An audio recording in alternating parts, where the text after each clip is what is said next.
হালকা সুস্বাদু অথচ স্বাস্থ্যকর খাবারের মধ্যে অন্যতম হলো স্যালাড। আজকে আমি আপনাদের সঙ্গে শেয়ার করছি সেরকমই দুটো হেলদি স্যালাডের রেসিপি।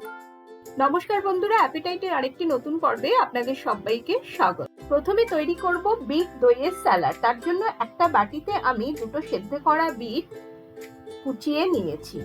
এরপরে দিয়ে দেব এক বাটি টক দই, সঙ্গে দেব অর্ধেক লেবুর রস। খুব সহজেই কিন্তু এই মুখরোচক টেস্টি স্যালাডটি তৈরি করে নেওয়া যাবে।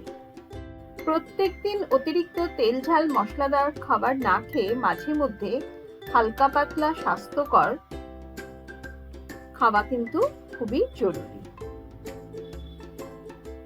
এরপরে দিয়ে দিলাম হাফ চামচের মতো গোলমরিচের গুঁড়ো আর 1/4 চামচ বিট লবণ।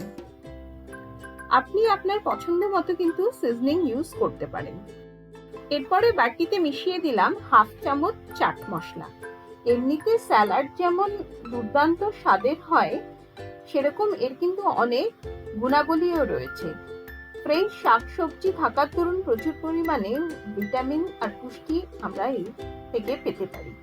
ওজন নিয়ন্ত্রণ, constipation, blood sugar, cholesterol level regulate করতেও কিন্তু সাহায্য করে। প্রতিদিনের ডায়েটে স্যালাড রাখলে শরীরের রোগ প্রতিরোধ ক্ষমতাও কিন্তু বৃদ্ধি পায়। আচ্ছা, এবারে স্বাদটাকে ব্যালেন্স করার জন্য দিয়ে দিলাম 1/4 চামচ গুঁড়ো চিনি। এবার সমস্ত কিছু মিশিয়ে নিলেই কিন্তু আমাদের বিট দইয়ের স্যালাড রেডি।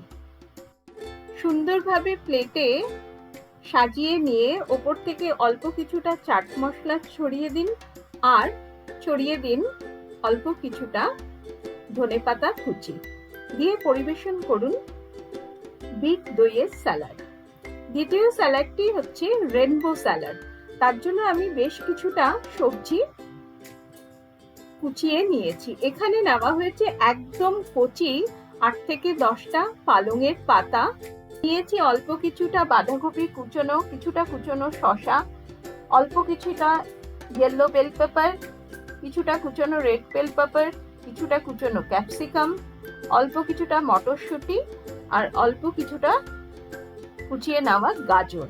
এবারে একটা বড় বাটি নিয়ে তাতে প্রথমে এক এক করে সবজিগুলোকে দিয়ে দেব। প্রথমে দিয়ে দিলাম বাঁধাকপি কুচি, তারপরে শসা কুচনো, ক্যাপসিকাম কুচনো,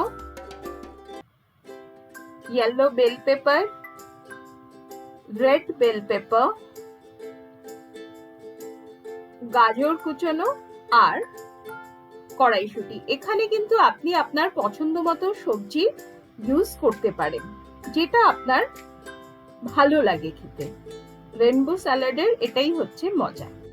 সবশেষ বাটিতে দিয়ে দিলাম কচি পালংয়ের পাতাগুলো। এবারে আমাদের একটা ড্রেসিং তৈরি করে নিতে হবে স্যালাডের জন্য। এখানে আমি অরেঞ্জ ড্রেসিং তৈরি করব। তার জন্য নিয়ে নিয়েছি 5 চামচ ফ্রেশ অরেঞ্জ জুস। চেষ্টা করবেন ফ্রেশ অরেঞ্জ জুসেই ড্রেসিংটা তৈরি করতে। একান্তই যদি ফ্রেশ অরেঞ্জ জুস হাতের কাছে না থাকে তাহলে প্যাকেটের জুসও ব্যবহার করতে পারেন। এবারে কমলা লেবুর জুসের মধ্যে প্রথমে মিশিয়ে দেব 1/4 চামচ গোলমরিচের গুঁড়া, 1/4 চামচ চিলি ফ্লেক্স, দিয়ে দেব 1/4 চামচ বিট লবণ, আর দেব 1 চামচ মধু। এবারে সমস্ত কিছুকে খুব ভালোভাবে মিশিয়ে নিতে হবে, তাহলেই কিন্তু আমাদের অরেঞ্জ ড্রেসিং তৈরি। রেনবো স্যালাডের ওপরে এবারে ছড়িয়ে দেব এই তৈরি করে নেওয়া অরেঞ্জ ড্রেসিং। পুরো ড্রেসিংটাই আমার লেগে যাবে এখানে। এবারে দুটো চামচের সাহায্যে খুব ভালোভাবে রেনবো স্যালাডের সঙ্গে এই ড্রেসিংটা মিশিয়ে নিতে হবে। ব্যাস, তাহলেই তৈরি অসম্ভব মুখরোচক স্বাস্থ্যকর স্যালাড। এখানে আপনাদের আমি দুটো টিপস বলছি। এই স্যালাড কিন্তু আপনি 2 দিনের মধ্যে কনজিউম করে নেবেন। যদি আপনার এই স্যালাড একটু বেশি হয়ে যায় তাহলে এগুলোকে সাইড ডিশ হিসেবে বা স্যান্ডউইচের ফিলিং বা ব্রেড টোস্ট করে তার মধ্যে দিয়ে অল্প কিছুটা চিজ দিয়ে বা ধরুন রোল বা ট্যাকো তৈরি করেও খেতে পারেন। আমাকে কিন্তু কমেন্ট করতে জানাতে ভুলবেন না আজকে আপনাদের এই 2 ধরনের স্যালাডের রেসিপি কেমন লাগলো।